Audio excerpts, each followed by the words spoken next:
안녕하세요. 영광입니다.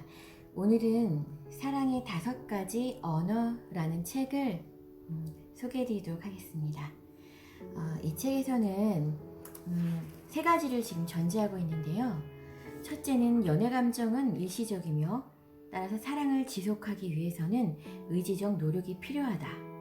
둘째로 사람마다 고유한 사랑의 언어가 있다. 셋째로 사랑을 소통하려면 상대방의 사랑의 언어를 구사해야 한다고 말하고 있습니다. 그럼 이 5가지 사랑의 언어가 무엇인지 지금부터 낭독해 드릴게요. 사랑의 5가지 언어 첫 번째, 인정하는 말. 마크 트웨인이 나는 한 번 칭찬을 받으면 2달 동안은 잘 지낼 수 있다고 말한 적이 있다.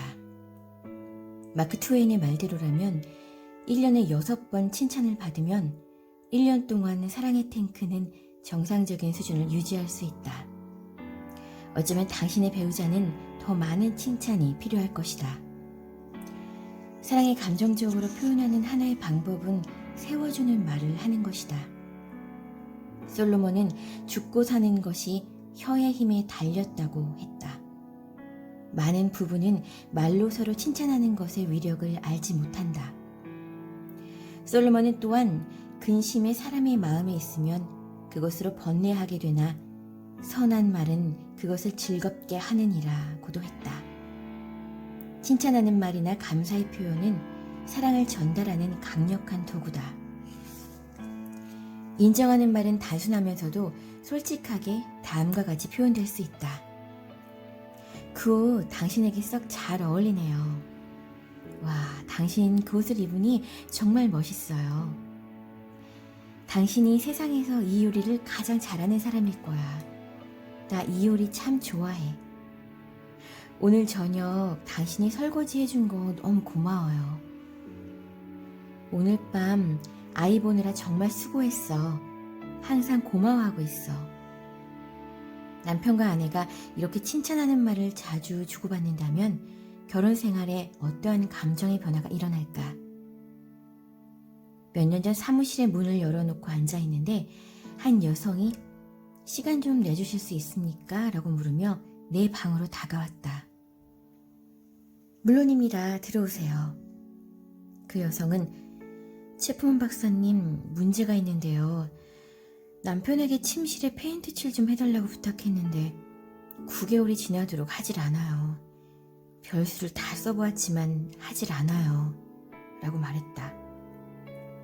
처음 그 이야기를 들으면서 나는 아주머니, 잘못 찾아오셨군요.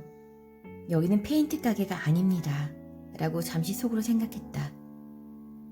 그렇지만 겉으로는 무슨 일인지 자세히 말씀해 보시죠. 라고 말했다. 예, 지난 토요일에 있었던 일이 좋은 본보기인데요. 날씨가 굉장히 좋았던 건 아시죠? 그런데 남편은 하루 종일 무엇을 했는지 아세요? 그는 자기 컴퓨터 업데이트만 했어요. 아주머니는 무엇을 하셨나요? 남편 방에 들어가서 당신 참 이해할 수 없군요. 날씨가 이렇게 좋은데 침실에 페인트 칠은 하지 않고 컴퓨터만 손보고 있으니 라고 했죠. 그래서 남편이 침실에 페인트 칠을 했습니까? 아니죠. 아직도 하지 않았어요. 어떻게 해야 될지 정말 모르겠어요. 한 가지 질문이 있는데 아주머니는 컴퓨터 쓰는 걸 싫어합니까? 왜 싫어하겠어요? 좋죠. 하지만 난 침실에 페인트 칠을 하는 것을 원하고 있어요.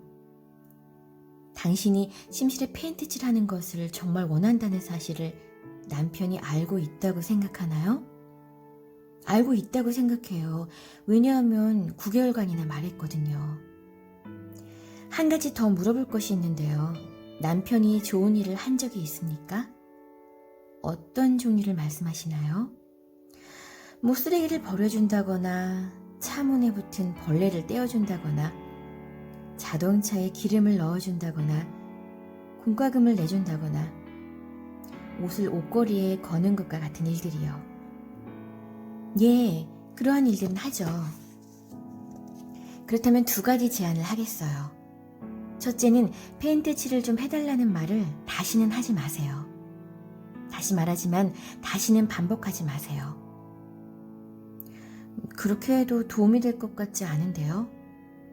자, 보십시오. 침실에 페인트 칠하기를 당신이 원한다는 사실을 남편이 안다고 말했죠? 이젠 더 이상 말할 필요가 없어요. 그는 이미 알고 있어요. 둘째는 이후에 남편이 좋은 일을 하면 많이 칭찬해 주세요. 그가 쓰레기를 버려줄 때 여보, 이렇게 도와줘서 정말 고마워요 라고 말해야지 절대로 쓰레기를 버리는데 이렇게 꾸물거리니 날아다니는 파리가 당신 대신 그것을 치우려 들 거예요 라고 하지 마세요. 남편이 공과금을 내주려 할 때 그의 어깨에 손을 살며시 얹고 여보, 이렇게 공과금 내는 것까지 챙겨주니 고마워요. 다른 남편들은 이런 일 안 한다는데 정말 고마워요 라고 말하세요. 그가 무슨 좋은 일을 할 때마다 말로 칭찬해 주세요. 그렇게 한다고 페인트 칠을 해줄 것 같진 않은데요. 당신은 내 조언을 구하러 오셨죠? 그렇게 하십시오. 그리고 두고 보십시오. 그 여성은 미심쩍어 하면서 내 사무실을 떠났다. 그러나 3주일 후 그 여성이 내 사무실에 다시 나타나 그 방법이 통했어요 라고 일러주었다. 말로 칭찬하는 것이 잔소리하는 것보다 훨씬 낫다는 것을 그녀는 깨달았다. 당신이 원하는 것을 배우자로 하게 하기 위해 거칠의 말을 하라는 것은 아니다. 사랑은 당신이 원하는 것을 얻는 것이 아니라 사랑하는 사람의 행복을 위해 무언가를 하는 것이다. 사실 우리는 칭찬을 들을 때 그 말에 보답하고 싶어 배우자가 원하는 것을 한다. 격려하는 말. 말로 칭찬하는 것은 당신이 배우자를 인정한다는 것을 표현하는 한 가지 방법이다. 그와 약간 다른 것으로는 격려하는 말이 있다. 격려하다는 용기를 불러일으키다는 의미다. 우리 모두는 불안하게 느끼는 부분이 있다. 용기가 없으면 자기가 하고 싶은 일을 성취하기 힘들다. 배우자가 불안해하는 부분의 잠재력은 당신의 격려의 말을 기다리고 있다. 앨리스는 언제나 글쓰기를 좋아했다. 대학생활 마지막 학기에 그녀는 저널리즘 분야의 몇 과목을 수강했다. 글 쓰는 것에 대한 관심이 전공인 역사에 대한 흥미를 능가함을 그녀는 그때서야 깨닫게 되었다.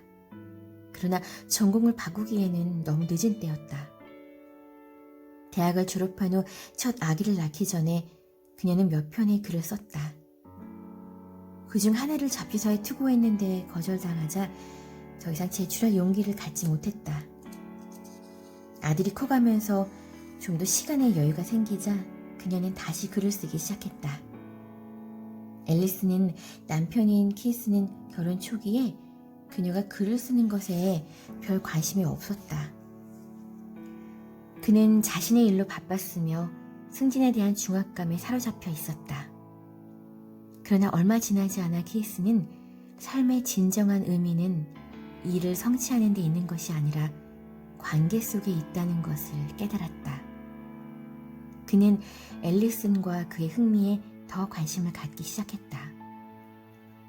그러다가 어느 날 밤 우연히 그는 앨리슨이 쓴 글을 꺼내 읽어보았다.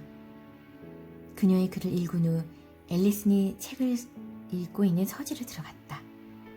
그는 굉장히 흥분하면서 앨리슨, 독서를 방해하고 싶진 않지만 이 말을 꼭 해야겠어. 휴일을 멋지게 보내기 위해서 라는 당신의 글을 방금 읽었는데 당신 정말 훌륭한 작가야. 이 글은 꼭 출판되어야 한다고. 정말 멋진 글이야. 당신이 쓴 글은 눈으로 볼 수 있는 그림 같아. 문체도 정말 수려하고 잡지사에 이것을 꼭 제출해야겠어. 당신 정말 그렇게 생각해요? 앨리스는 재빠르게 물었다. 그렇고 말고 정말 훌륭한 글이야 라고 케이스는 대답했다. 케이스가 나가자 앨리스는 독서를 계속할 수 없었다. 읽던 책을 무릎에 내려놓고 키스가 한 말을 30여 분 동안 생각해 보았다. 다른 사람들도 키스와 같은 반응을 할 것인가를 생각해 보았다.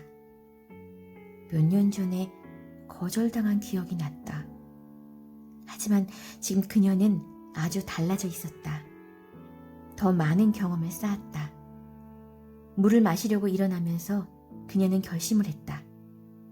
그를 잡지사에 보내보기로 했다. 케이스는 오래전에 이러한 격려의 말을 했었다. 그 이후로 앨리슨의 많은 글이 잡지에 실렸고 지금은 출판 계약도 했다. 그녀는 지금 훌륭한 작가다. 하지만 한 편의 글이 잡지에 실리기까지 어려운 도전을 하도록 그녀의 남편이 격려해 주었기 때문에 이 모든 일들이 가능했다. 당신의 배우자에게는 아직 개발되지 않고 잠자고 있는 잠재력이 있을 것이다. 그 잠재력은 당신이 격려해 주기를 기다리고 있다. 아마 어떤 배우자는 잠재력을 개발시키기 위해 강좌에 등록하여 배울 필요도 있다. 어떤 배우자는 다음 단계의 도약을 위해 그 분야에서 성공한 사람을 만나야 할 수도 있다. 당신의 말은 배우자에게 이런 일에 첫 발을 내디디는 용기를 줄 수 있다.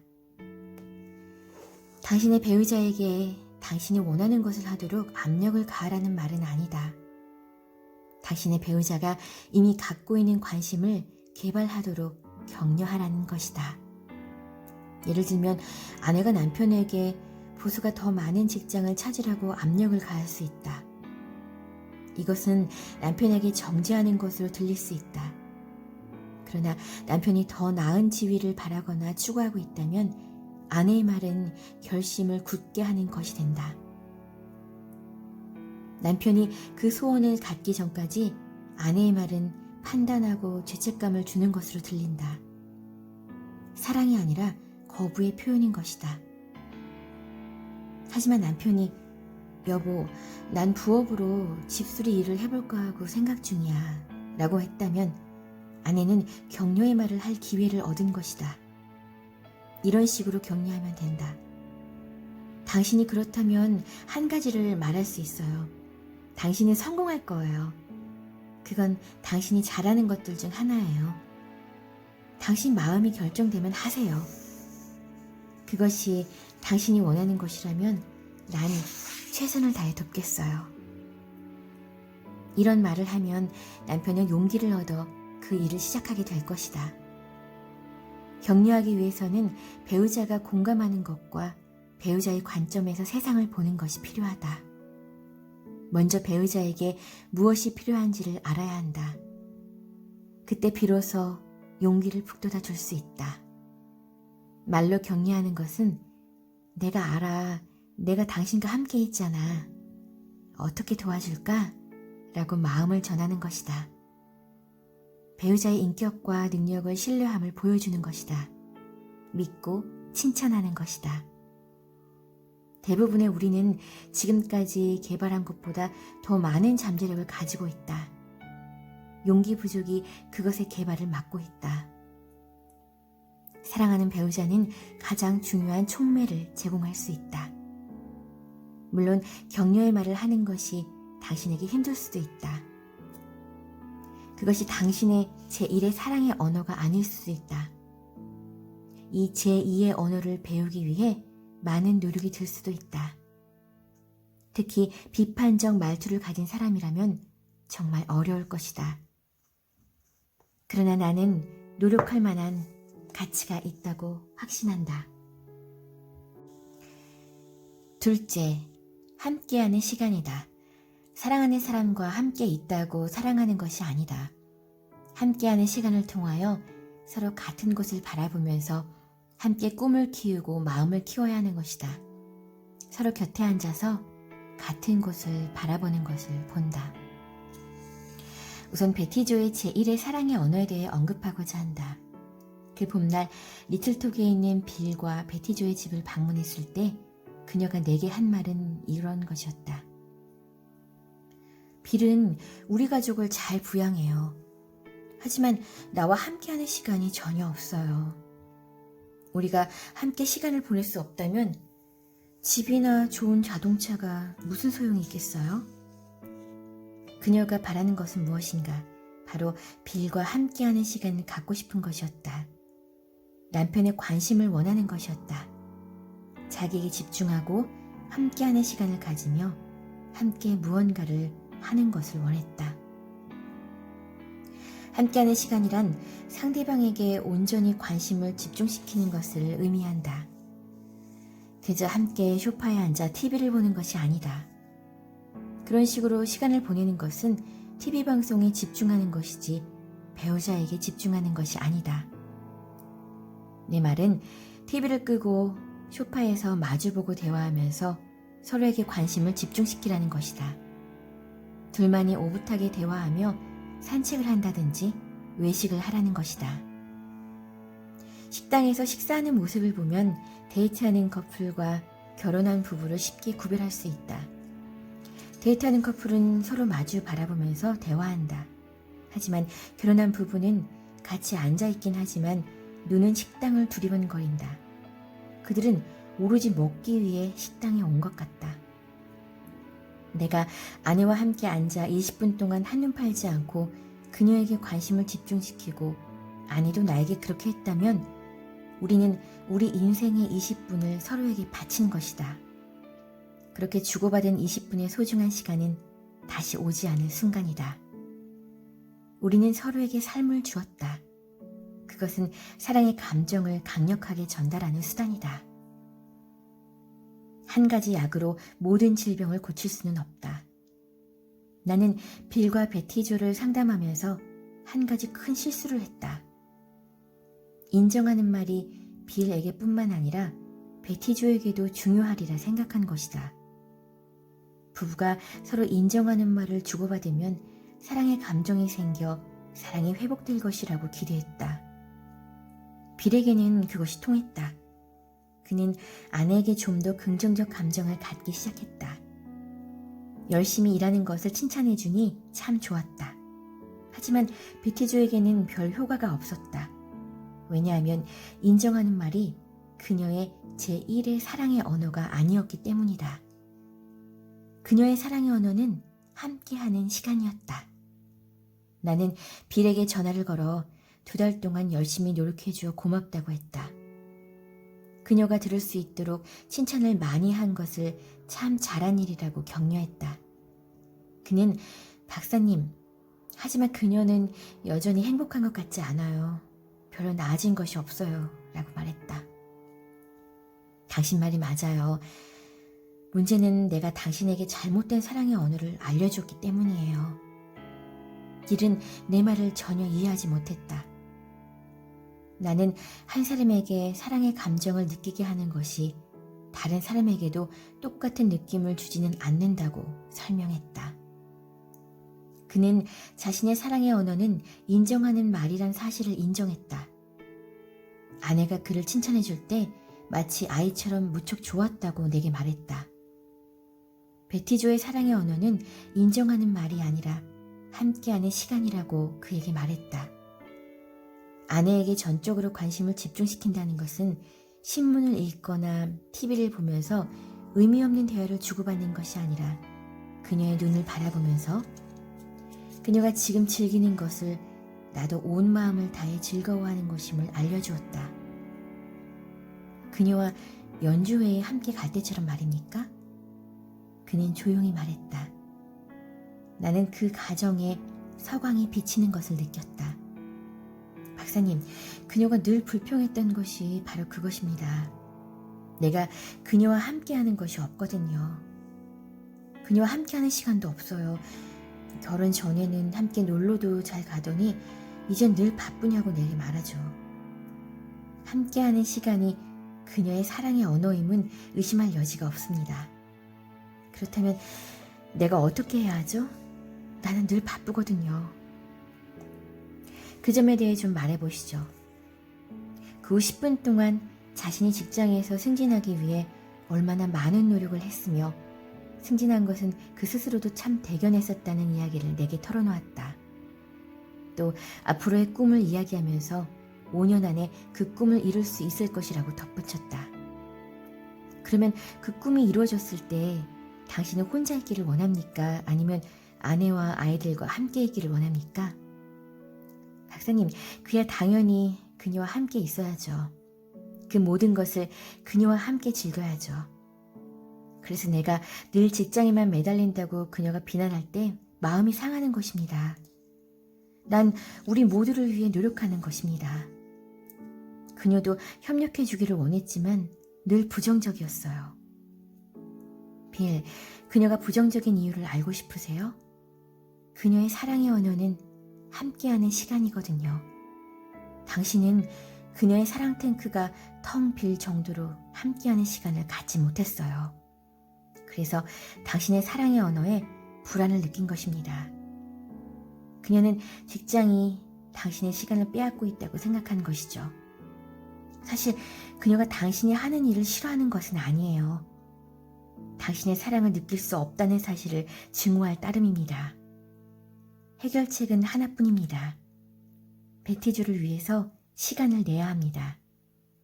그녀에게 맞는 사랑의 언어로 사랑을 표현해야 합니다. 박사님, 지당한 말씀입니다. 어디서부터 시작해야 될까요? 지금 수첩 갖고 있나요? 지난번에 베티조에 관해 긍정적인 것을 기록해 두었던 것 말이에요. 바로 여기 있습니다. 좋습니다. 또 다른 목록을 만들어 봅시다. 그녀가 당신과 함께하기를 원하는 것들이 무엇인가요? 지난 몇 년 동안 그녀가 얘기했던 것들 말이에요. 빌은 다음과 같은 목록을 만들었다. 주말에 산행을 한다. 아이들과 함께 가기도 하지만 때로는 둘만 오붓하게 감. 점심을 같이 한다. 우아한 분위기의 식당도 좋지만 맥도날드도 괜찮음. 아이들을 맡기고 둘만 외식하러 나간다. 퇴근해서는 함께 앉아 서로 그날 있었던 일을 이야기한다. 함께 이야기할 때 TV 보는 것을 그녀는 싫어함. 아이들과 학교에서 있었던 일들을 이야기한다. 아이들과 게임을 같이 한다. 토요일에는 가족이 함께 소풍을 간다. 적어도 1년에 한 번은 가족과 함께 휴가를 즐긴다. 산책을 하면서 대화를 한다. 이것이 그녀가 여러 해 동안 내게 말한 것들이에요. 빌, 내가 무엇을 제시하려는지 알겠어요? 그러한 것들을 하라고요? 맞습니다. 앞으로 2개월간 매주 한 가지씩 하세요. 시간을 낼 수 있겠죠? 할 수 있을 거예요. 현명하니까요. 베티조와 함께하는 인생 계획을 실행할 능력이 당신에겐 있습니다. 잘 알았습니다. 할 수 있어요. 빌, 당신의 목표를 포기하라는 것은 아닙니다. 단지 아내와 자녀들과 함께 당신의 성공을 같이 맞이하라는 것입니다. 그것이 바로 내가 원하는 것입니다. 내가 성공하든 못하든 그녀를 행복하게 해주고 싶습니다. 아내와 아이들과 더불어 인생을 멋지게 살고 싶어요. 몇 해가 흘렀다. 빌과 베티조가 정상에 도달했다. 중요한 것은 함께 해냈다는 것이었다. 아이들은 커서 부모 곁을 떠났지만 그들은 이때가 가장 행복한 때라고 공감한다.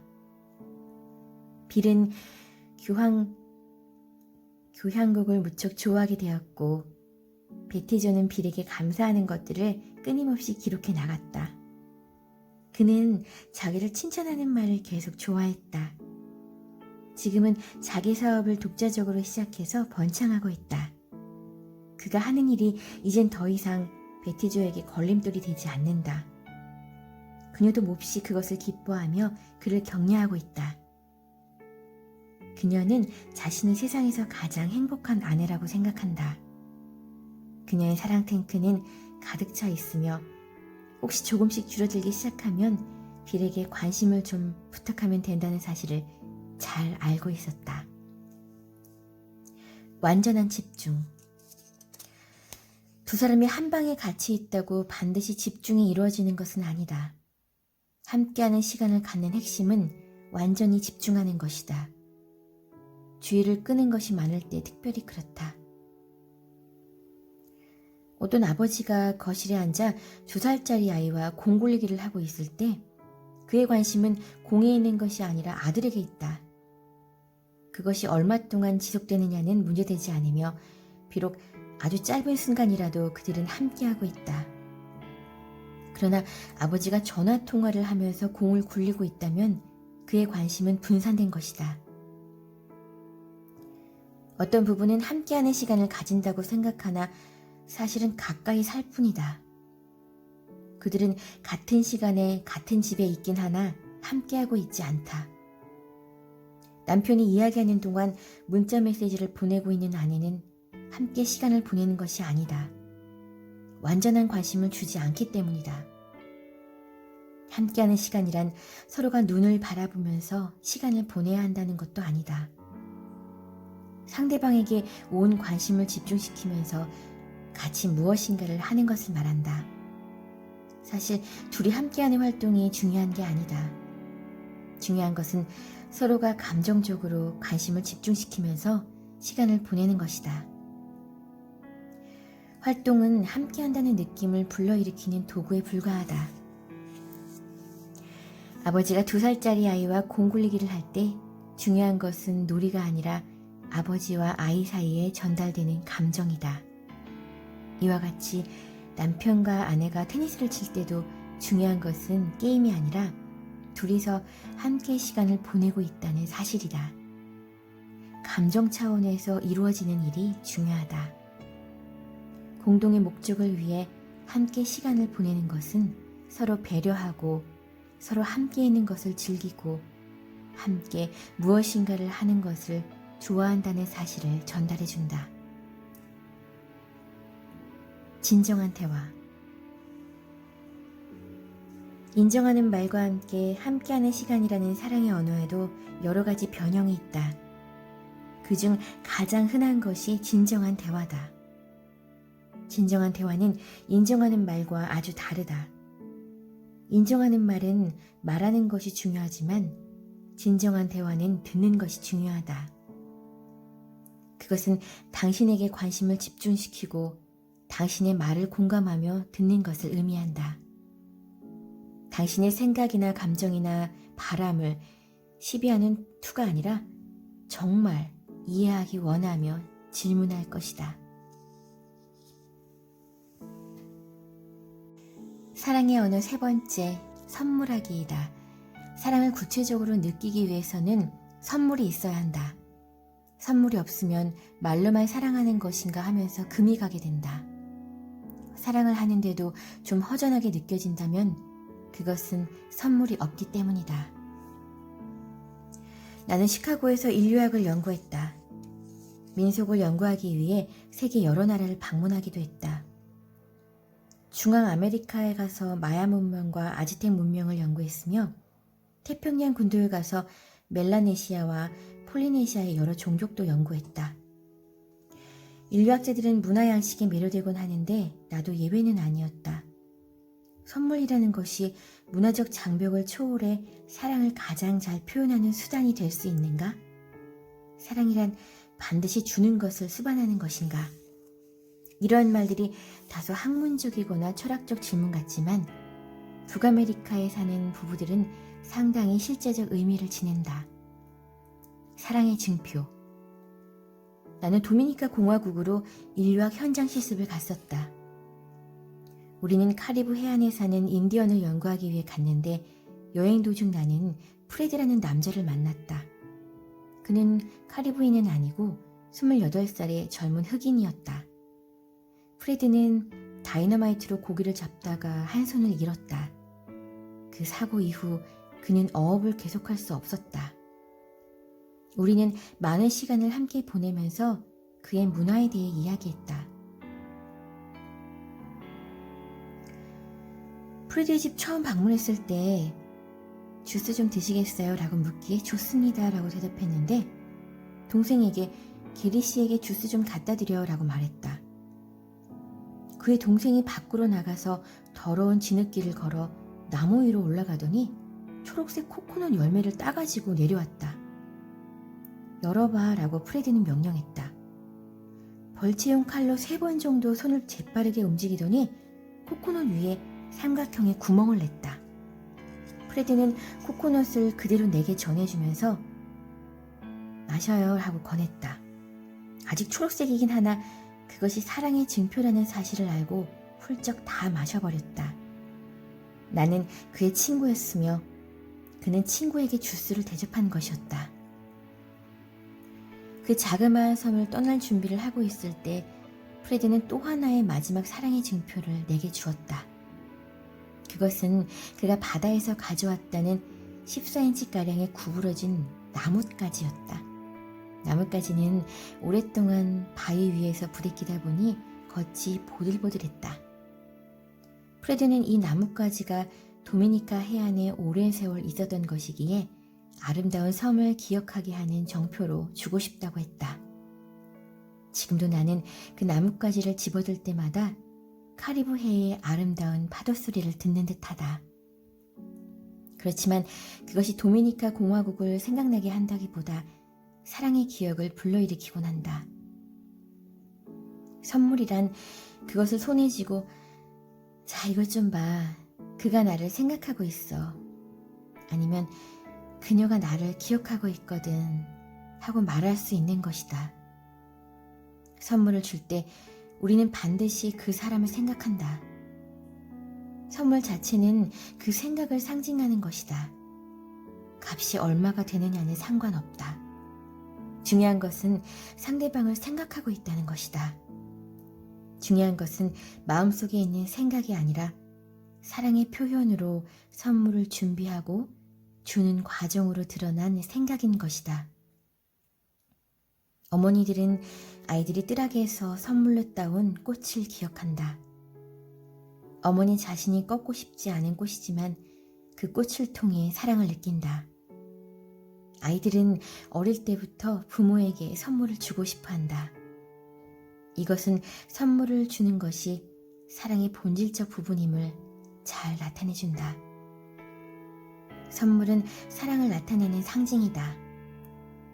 주례자들은 결혼식에서 이 반지는 두 사람의 영원한 사랑으로 묶어지는 내적이고 영적 결합을 나타내는 눈으로 볼 수 있는 징표입니다. 라고 말한다. 그것은 의미 없이 그저 하는 말이 아니다. 그 징표는 감정적 의미를 나타낸다는 중요한 진리를 말로 설명해 주는 것이다.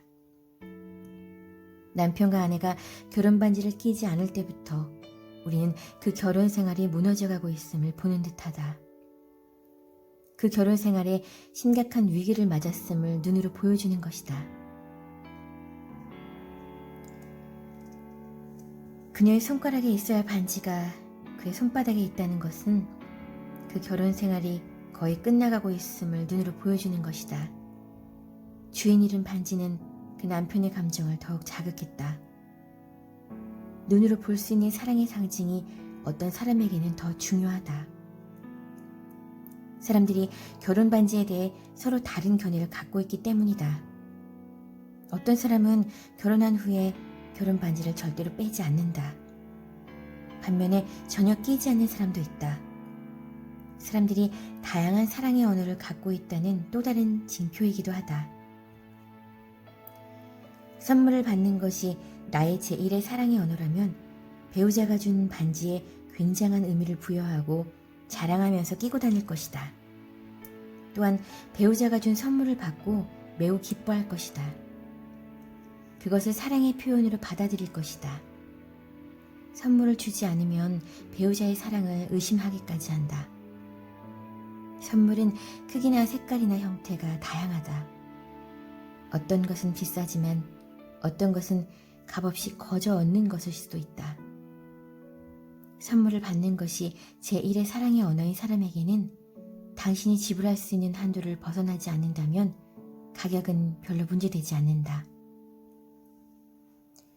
백만장자가 매일 1달러짜리 선물을 준다면 그것이 사랑의 표현인지 의심하겠지만 가난한 사람이 주는 1달러짜리 선물은 100만 달러의 값어치를 지닐 것이다. 선물을 사거나 찾거나 만들 수 있다.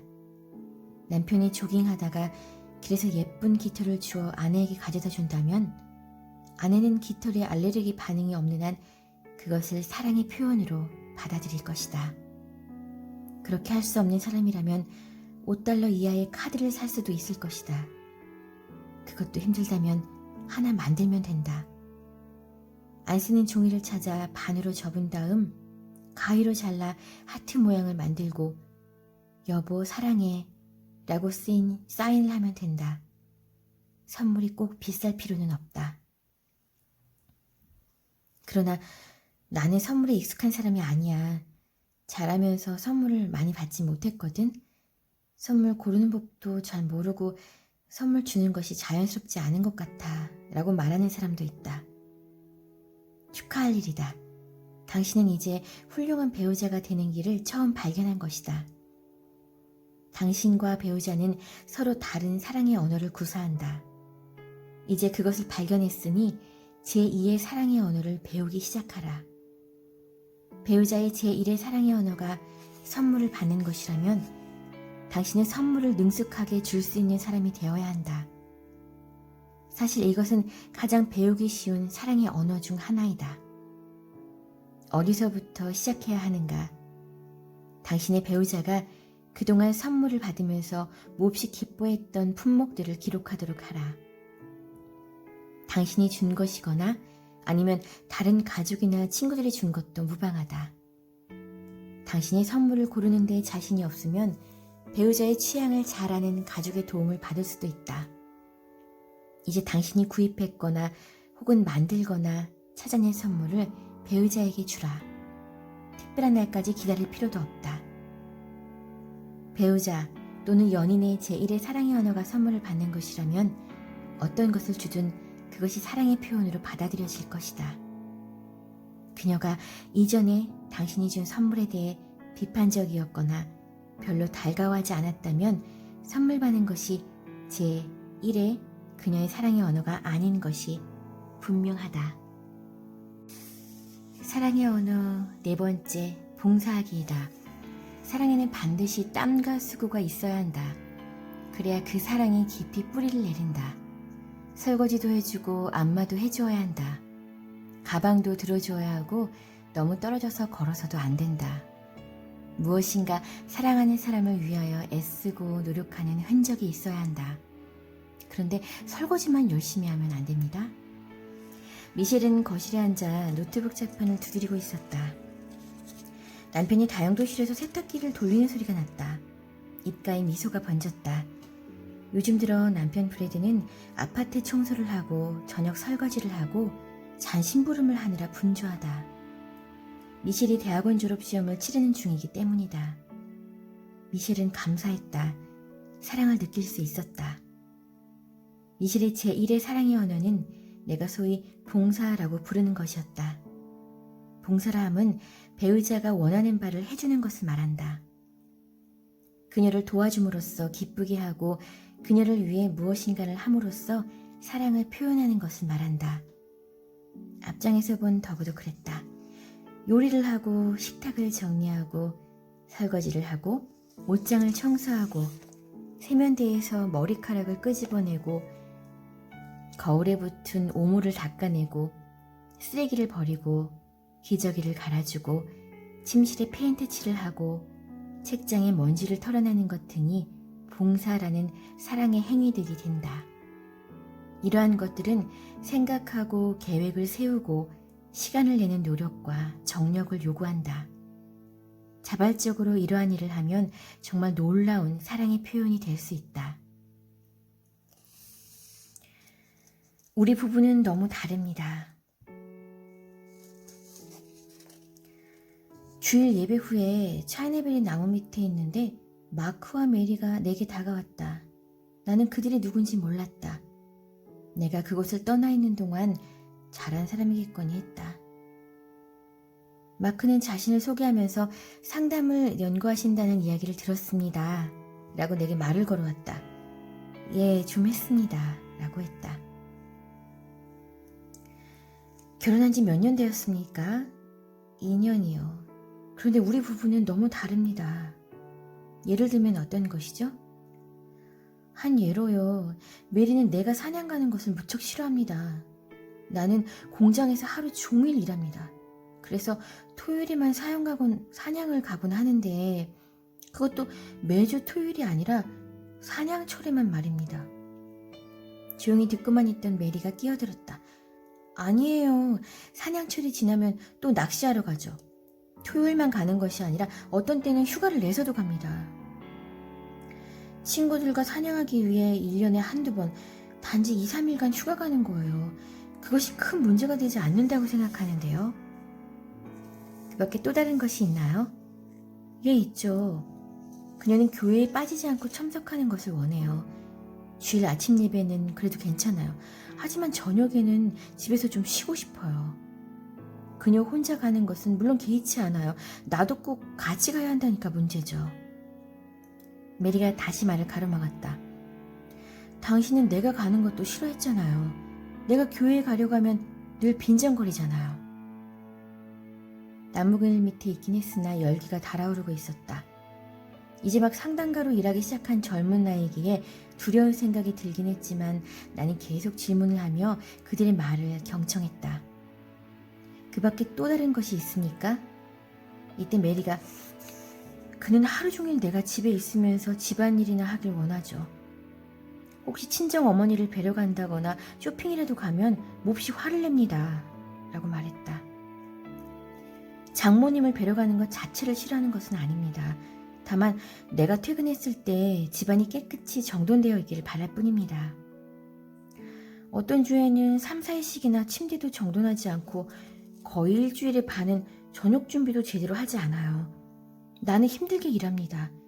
그러니 퇴근해서 곧장 저녁 식사를 하고 싶죠. 그런데 집은 온통 아수라장이죠. 라고 그는 말을 이어갔다. 아이들 물건은 마룻바닥에 널려있고 아이들도 지저분하죠. 나는 더러운 곳을 몹시 싫어합니다. 그녀는 돼지우리 같은 곳에 살아도 행복한가 봐요. 우리가 사는 집은 아주 좁아요. 그러니 좀 깨끗하게 정리하고 살아야죠. 그럼 당신이 집안에서 나를 도와주면 안 되나요? 라고 메리가 물었다. 집안에서는 아무것도 해서는 안 되는 남편처럼 행동합니다. 그가 하고 싶어하는 것은 오로지 직장에서 하는 일과 사냥뿐이랍니다. 모든 것은 내가 해야 하는 것으로 생각하죠. 계속 불만사항을 캐내기보다 해결책을 모색해야겠다는 생각을 하면서 마크에게 질문했다. 결혼 전에 데이트할 때도 토요일마다 사냥을 갔나요? 거의 대부분이죠. 하지만 토요일 밤에는 그녀를 만나기 위해 집에 왔죠. 그녀를 만나러 가기 전에 트럭을 닫기도 했고요. 더러운 트럭을 몰고 그녀를 만나러 가긴 싫었거든요. 몇 살에 결혼했죠? 18살 때요. 고등학교를 졸업하고 곧 결혼했어요. 마크는 나보다 1년 먼저 졸업해서 직장 생활을 했고요. 고등학교 졸업반 때 마크는 얼마나 자주 만나러 왔나요? 거의 매일 밤이에요. 사실 오후 내내 함께 있다가 우리 식구와 저녁도 먹고 돌아가곤 했어요.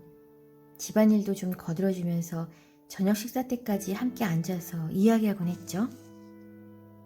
저녁 식사 후에는 둘이 무엇을 했나요? 마크는 좀 쑥스러워하며 보통 남들이 하는 식으로 우리도 그랬죠 라고 말했다. 그러나 내가 숙제를 해야 할 때는 도와주곤 했는데 어떤 때는 1시간 이상 걸리기도 했어요. 내가 졸업반 때 크리스마스 광고를 맡았는데 그는 3주간이나 오후에 와서 도와주곤 했죠. 그는 대단히 열심이었어요.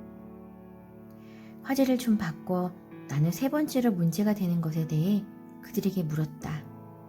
마크, 그녀와 데이트할 때 주일 저녁에 교회에 갔었나요? 그럼요. 내가 교회에 가지 않는다면 그날 밤엔 그녀를 볼 수 없었기 때문에 그녀의 아버지는 매우 엄격한 분이셨고요. 나는 실마리가 풀리는 기미를 느꼈으나 그들은 전혀 그런 것 같지 않았다. 마크와 데이트할 때 어떤 면에서 그가 당신을 사랑하고 있다고 믿었나요? 다른 남자들과 다른 점은 무엇이었나요? 라고 물었다. 그때 그는 모든 면에서 나를 도왔어요. 정말 열심히 도와주었어요. 다른 아이들은 아무도 그렇게 하지 않았는데 마크는 정말 자연스럽고 어색하지 않게 나를 도와주었어요. 심지어 우리 집에서 저녁 식사를 하고 나선 설거지도 했으니까요. 그는 정말 멋지고 훌륭한 친구였는데 결혼 후에는 아주 달라졌어요. 그는 전혀 도와주지 않거든요. 마크를 쳐다보며 결혼 전엔 왜 당신이 모든 것을 도와주었다고 생각하나요? 라고 나는 물었다. 그녀가 나를 사랑하면 그렇게 해주기를 바랐기 때문에 자연스럽게 그렇게 했죠. 그렇다면 결혼하고 나서는 왜 그녀를 도와주지 않나요? 내 생각에는 내가 늘 보아온 대로 한 것이죠. 아버지는 직장에 나가고 어머니는 집에서 집안일을 했거든요. 아버지가 마루를 닦거나 설거지를 한다거나 그 밖에 집안일을 하는 것을 한 번도 본 적이 없습니다. 어머니는 집안일 외에 하는 것이 없었기에 요리를 하든지 빨래를 하든지 다리미질을 하든지 무엇이든지 철저하게 하셨어요. 그래서 나는 당연히 지금까지 살아온 대로 되어야 한다고 생각했어요. 내가 감지하는 것을 마크도 알기를 바라면서 또 질문을 했다. 마크, 조금 전에 내가 메리에게 질문했을 때 그녀는 데이트 시절 언제 당신의 사랑을 느꼈다고 말했죠? 매사에 그녀를 도와주고 함께하는 것이죠. 그러면 당신이 이를 도와주지 않을 때 그녀가 사랑받고 있지 않다고 느끼는 것을 이해할 수 있나요? 그는 고개를 끄덕거리고 있었다. 나는 계속 질문을 했다. 결혼 생활을 해나가면서 당신의 아버지와 어머니의 모델을 따르는 것은 자연스러운 일이죠. 대부분의 사람들도 그렇게 해요. 하지만 당신이 메리를 잘 도와주던 태도를 너무 갑자기 바꾼 것 같군요. 그러니까 그녀는 당신의 사랑이 사라진 것으로 믿은 것입니다. 메리를 향해 다시 질문을 했다. 내가 마크에게 데이트할 때는 왜 그녀가 원하는 것을 모두 했나요? 라고 질문할 때 그가 뭐라고 대답했는지 아세요? 자연스럽게 그렇게 되었다고 했죠. 맞아요. 그녀가 자기를 사랑한다면 자기를 위해 그렇게 해주어야 한다고 했죠. 그렇게 하는 것이 사랑을 나타내는 것이라 생각했기 때문이죠. 일단 결혼해서 같은 집에 살게 되면 그는 당신에게 무엇인가를 기대하죠. 집을 깨끗이 청소한다거나 요리를 잘하는 것 등을 말입니다. 간략히 말해 당신의 사랑을 표현하기 위해선 그를 위해 무엇인가를 해야 합니다.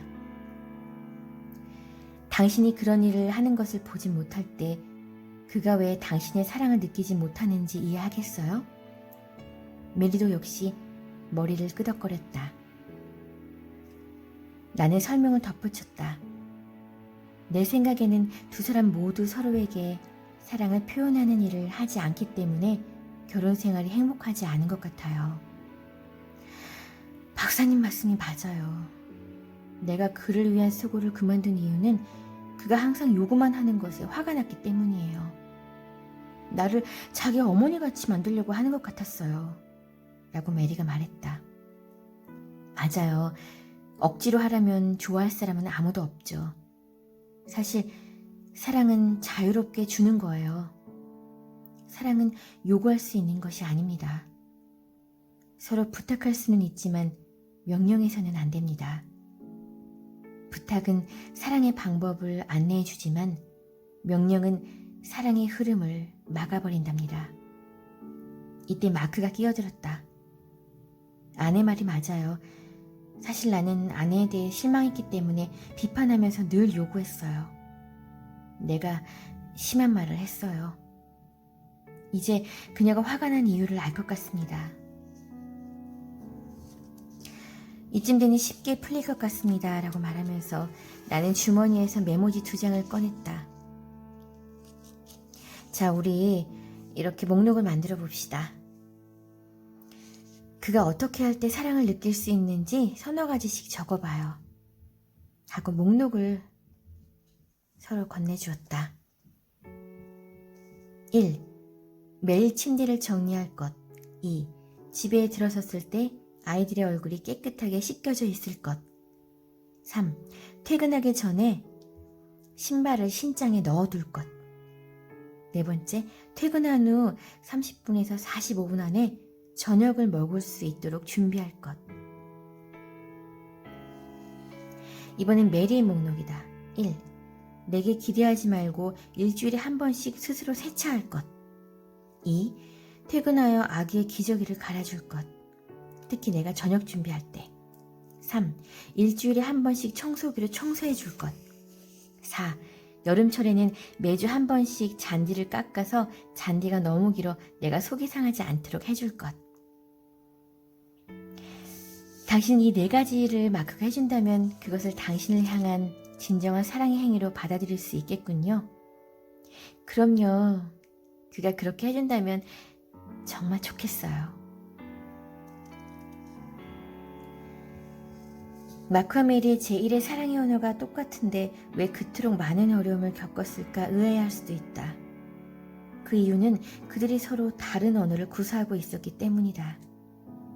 그들은 서로에게 무엇인가를 해주었지만 그것들은 상대에게 중요한 것이 아니었다. 그들이 구체적으로 생각했을 때 그들의 독특한 언어를 쉽게 알아냈다. 메리에게 언어는 세차를 한다거나 기저귀를 갈아준다거나 청소를 한다거나 잔디를 깎는 것 등이었다.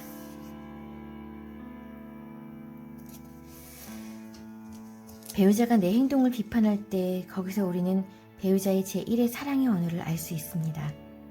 이것은 성숙한 사람만이 알 수 있는 것입니다. 사람들은 자신의 가장 깊은 감정의 욕구가 있는 부분에 대해 배우자에게 가장 큰 소리로 비판하는 경향이 있습니다.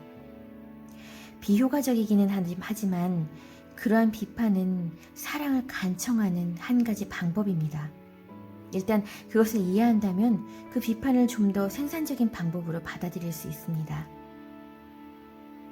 아내는 남편에게 비판을 받은 후 당신에게 그것이 그토록 중요하군요. 왜 중요한지 설명 좀 해줄 수 있어요? 라고 말할 수 있다.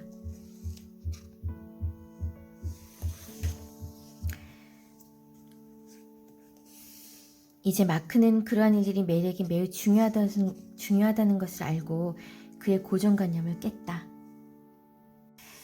사랑의 언어 5번째, 스킨십이다. 만져주고 보듬어주고 안아주어야 한다. 이것이 없으면 열매를 맺지 못한다. 스킨십을 통하여 아기도 생기고 몸도 더 건강해진다. 우리는 스킨십이 사랑을 전달하는 방법 가운데 하나라는 사실을 잘 알고 있다. 아동 발달 과정을 연구한 많은 보고서에 따르면 스킨십을 전혀 하지 않고 지낸 아이들보다는 안아주거나 키스를 해준 아이들이 정서적으로 훨씬 건강하게 자란다고 한다. 스킨십은 부부의 사랑을 전달하는 강력한 도구다. 손을 잡고 키스하고 포옹하고 성관계를 갖는 것 등은 배우자에게 사랑을 전달하는 수단이다. 특히 어떤 이에게는 스킨십이 제1의 사랑의 언어일 수 있다. 그런 사람은 스킨십이 없으면 사랑을 느낄 수 없다. 스킨십을 할 때만 사랑 탱크가 가득 차게 되어 배우자의 사랑을 흠뻑 느낀다. 접촉의 힘. 인간의 5가지 감각 가운데 다른 4개와는 달리 촉각은 신체의 한 부분에만 국한된 것이 아니다. 신체 전반에 아주 작은 촉감들이 퍼져 있다. 이런 곳을 접촉하면 신경을 통해 뇌에 자극이 전달된다. 뇌는 이런 자극을 해독하여 그것이 더운지, 찬지, 딱딱한지, 부드러운지를 우리가 감지하게 한다. 그것이 고통을 줄 수도 있고 기쁨을 줄 수도 있다. 또한 그것을 통해 사랑을 느끼거나 혐오감을 느끼기도 한다. 신체의 어떤 부분은 다른 곳보다 더 민감하다. 아주 작은 감각점이 신체 전반에 골고루 퍼져 있지 않고 어떤 부분에 집중적으로 뭉쳐있기 때문이다. 그래서 혀끝은 등 뒤보다 더 민감하다. 손가락 끝이나 코끝도 역시 아주 민감하다. 그러나 우리의 관심은 감각의 신경학적 이해가 아니라 심리학적 중요성이다. 스킨십은 관계를 형성하기도 하고 파괴하기도 한다. 사랑하게도 하고 미워하게도 한다. 제1의 사랑의 언어가 스킨십인 사람에게는 미워해요 혹은 사랑해요 라는 표현보다 스킨십으로 표현하는 메시지가 훨씬 크게 들린다. 어떤 아이의 따귀를 한 대 때리는 것은 보통의 경우도 나쁜 것이지만 그 아이의 제1의 사랑의 언어가 스킨십인 경우는 아주 치명적이다. 부드럽게 안아주는 것은 사랑을 전달하는 좋은 방법인데 그 아이의 제1의 사랑의 언어가 스킨십인 경우라면 그 이상 더 좋은 사랑의 표현 방법은 없다. 성인들의 경우도 마찬가지다. 결혼 생활에서 접촉에는 여러 형태가 있을 수 있다. 감각점은 신체 전반에 퍼져 있기 때문에 당신의 배우자를 어떤 곳이든지 사랑스럽게 매만지는 것은 일종의 사랑의 표현이 된다. 그러나 모든 접촉이 다 같은 것은 아니다. 접촉하는 곳에 따라 즐거움의 정도가 다를 수 있다. 물론 여기에 있어서 가장 좋은 안내자는 배우자이다. 사랑할 사람이 바로 그녀이기에 더욱 그렇다. 어느 곳이 사랑의 접촉인지는 그녀가 안다. 당신 마음 내키는 대로 아무 때나 접촉하려 들지 말라. 그녀의 방식으로 사랑을 표현하라. 어떤 접촉은 불편하게 하거나 귀찮게 한다. 그런 접촉을 계속하면 사랑을 정반대로 표현하는 결과를 낳는다. 당신이 그녀의 욕구에 민감하지 못하면 그녀가 좋아하는 것에는 관심이 없음을 나타내는 행위가 된다. 내가 좋아하는 접촉을 배우자도 좋아한다고 생각하는 실수를 범하지 말라. 등을 어루만지거나 성관계에서의 전이나 절정과 같은 사랑의 접촉은 노골적이고 온 정신을 집중해야 한다. 반면에 커피를 따라주면서 그의 어깨에 손을 가볍게 얹거나 부엌으로 지나치면서 그를 잠시 만지는 것 등은 은근히 하는 것이고 한순간이면 족하다. 노골적인 사랑의 접촉은 많은 시간이 필요한데 실제로 접촉하는 것은 물론 이것을 통해 사랑이 잘 전달되는지 알아야 하기 때문이다. 어깨를 주물러주는 것을 배우자가 좋아하면 마사지를 배울 필요가 있다. 성관계를 갖는 것이 배우자의 제1의 사랑의 언어라면 성관계를 원활하게 하는 기술에 대해 읽고 토의하는 것도 사랑을 전달하는 수단이 된다. 은근히 하는 사랑의 행위는 시간이 적게 들긴 하나 많은 생각이 요구된다. 특별히 스킨십이 배우자의 제1의 사랑의 언어가 아니거나 접촉하는 것이 자연스러운 가정에서 성장하지 않았다면 더욱 그렇다. 따로 시간을 들이지 않고도 함께 소파에 앉아 텔레비전 프로그램을 보면서 사랑을 크게 표현할 수 있다. 방으로 걸어 들어가면서 소파에 앉아있는 배우자를 가볍게 잠깐 만질 수도 있다. 집을 나설 때나 집에 돌아와서 간단한 키스나 포옹으로 사랑을 크게 전달할 수도 있다. 일단 배우자의 제1의 사랑의 언어가 스킨십인 것을 발견하면 자신의 상상력을 최대한 발휘해 다양한 방법으로 사랑을 표현하면 된다. 새로운 접촉 방식이나 장소를 개발하면 더 좋아할 것이다. 당신이 식탁 밑으로 만지는 사람이 아니라면 함께 외식할 때 한번 시도해보라. 그 효과를 확실히 볼 것이다. 당신이 사람들이 보는 앞에서 배우자의 손을 잡는 것에 익숙하지 못하다면 주차장같이 인적이 드문 곳에서 배우자의 손을 잡고 걸으면서 그의 사랑 탱크를 채워줄 수 있다. 아내가 쇼핑을 가려고 할 때 포옹해주면 사랑이 전달될 뿐만 아니라 아내가 더 빨리 집으로 돌아오는 효과도 있을 것이다. 새로운 방법을 자꾸 시도하면서 그것이 좋은지 아니면 싫은지 물어보라. 꼭 기억할 것은 그가 판단해야 한다는 것이다. 몸은 스킨십을 기다린다. 사람은 육체를 벗어나 살 수 없다. 나의 몸을 만지는 것은 바로 나를 만지는 것이다. 내 몸으로부터 멀어진다는 것은 바로 나로부터 감정적으로 멀어진다는 말이다. 우리가 서로 악수를 하는 것은 상호간의 마음을 열고 가까워지는 것을 의미한다. 그런데 어떤 경우에 악수를 거절하기도 하는데 이는 그들의 관계가 좋지 않음을 시사한다. 어느 사회이든 몸을 접촉하는 인사 방식이 있다. 보통 미국 남자들은 유럽식의 포옹이나 키스에 익숙하지 못하지만 유럽 사람들도 역시 미국식의 악수에 익숙하지 못하다. 어떤 사회든지 이성 간에 허용되는 신체 접촉이 있고 그렇지 않은 접촉이 있다. 우리는 성적으로 개방적이고 자유로운 시대에 살고 있다. 배우자가 아닌 사람과의 성관계를 허용하는 열린 결혼을 꿈꾸기도 한다. 이처럼 도덕적 기준을 무시하는 사람들은 결국 감정도 무시하게 된다. 그러나 사랑과 친밀함에 대한 욕구는 배우자가 그런 자유를 가지도록 허용하지 않는다. 배우자가 다른 사람과 성관계가 있음을 알게 되면 우리의 감정적 고통은 심히 크고 그 때문에 배우자와의 친밀함은 사라진다.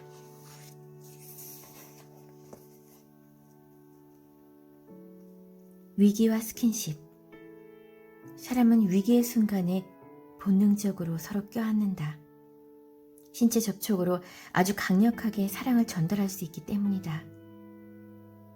다른 어떤 때보다 위기의 순간에 사랑이 필요하다. 위기가 닥치는 것은 어쩔 수 없지만 사랑을 받으면 그것을 헤쳐나갈 수 있다. 당신 배우자의 제1의 언어가 스킨십이라면 울고 있는 배우자를 껴안아 주는 것 이상 좋은 사랑의 표현은 없다. 이때 말로 하는 위로는 별 의미가 없지만 스킨십은 상당한 효과가 있다. 위기의 순간은 사랑을 표현할 기회다. 따뜻한 사랑의 접촉은 그 위기가 지나간 후에도 오랫동안 기억된다. 반대로 그렇게 하지 않아도 결코 잊지 않을 것이다.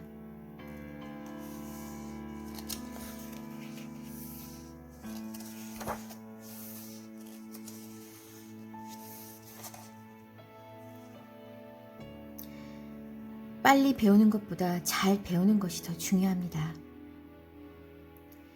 스킨십이 제1의 사랑의 언어인 많은 사람 중에 한 사람이다.